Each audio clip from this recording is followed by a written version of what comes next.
اوے قمر جی سر. کیا حال ہے سر ٹھیک اللہ کا شکر سر جی. قمر یہ جو زندگی ہے نا یہ بھی ایک تجربہ ہے ہر روز. اور کہتے ہیں کہ ایک دن ایسا ہوتا ہے ایک لمحہ دن میں ایسا ہوتا ہے جو قبولیت کا ہوتا ہے. میں آج آپ کو ایک واقعہ سناؤں اور اس واقعے پہ ظاہر ہے ایک دفعہ مجھے بیوی نے جھاڑ بھی دی تھی اور بچے میرے ہنسے. یہ بات ہے کی 92 کی 93 تھا کیونکہ وہ آرٹیکل 93 میں چھپا. میں انگلش رائٹر ہوں اور میں نے انگلش رائٹنگ سے کافی کمایا. تو ڈان میگزین کے لیے میں لکھتا تھا. اس کی ایڈیٹر تھی نوشابہ برنی، مر گئی بیچاری. یہ برنی صاحب کی بیوی تھی، بہت بڑا صحافی تھا اور بڑی نفیس عورت تھی، ایم اے انگلش.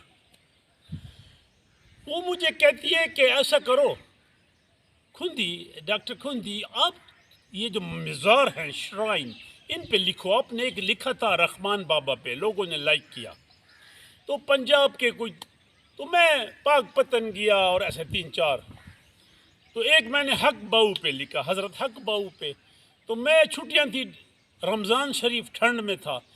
میں اپنے مامے کے پاس گیا. میں نے کہا ماما، اس نے مجھے گائیڈ کیا کہ بیٹا سحری کے بعد ادھر سے روانہ ہو جا، چوک اعظم پہ اتر جا اور وہاں پھر گڑھ مہاراجا کا پوچھ، وہاں پہ پہنچ جائے گا. تو میں صبح صبح نکلا. ایک قدرتی اس وقت ملتان بس جا رہی تھی، مجھے روکا. وہ تو اتنی تیز گئی. 8:30 بجے تھے. میں گڑھ مہاراجا مزار پہ پہنچ گیا، گڑھ مہاراجا سے 1-2 کلومیٹر. میرا طریقہ یہ ہوتا تھا کہ میں 2 رکعت نفل پڑھ لیتا تھا، اس کے بعد بیٹھ جاتا تھا، ذرا ماحول کیا ہے، کیسے لوگ. پھر ایک بکلیٹ بھی ملتی ہے، آپ نے دیکھا ہوگا اس بزرگ کے بارے میں اکثر مزاروں پہ، وہ خرید لیتا تھا اردو میں. اس کو پڑھ کے پھر ظاہر ہے کچھ عرصے بعد ایک میں انگلش میں ایک یہ طریقہ ہوتا تھا. مجھے انہوں نے کہا تھا کہ نٹ ایکسیڈنگ 1500 words. میں اب گیا، نفل پڑھے، بیٹھ گیا. بڑا سکون تھا. 8:30 بجے تھے، ٹھنڈی ہوا، حضرت حق باؤ کے مزار پہ. اب میں اپنے نوٹس لے رہا ہوں، بیٹھا ہوں نیچے. میرے دل میں ایک خیال آیا.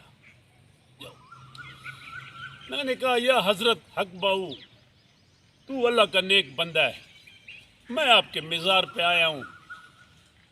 اتنے لوگ ہیں، کوئی مجھ سے بھی خوبصورت لڑکی پوچھے گی تو کون ہے؟ یار میں نے یہ سوچا تھا، ابھی تو میں لکھ رہا تھا کہ ادھر سے آواز آئی، یو ریسرچر. انہیں سمجھا شاید انگریز. ایک خاتون تھی، بڑا خوبصورت اس کا چہرہ، باقی تو برقع پہنا تھا. ساتھ ایک کوئی خادمہ ہوگی، اس نے ایک اس کا بیگ اٹھایا ہوا تھا. مجھے وقت یو ریسرچر.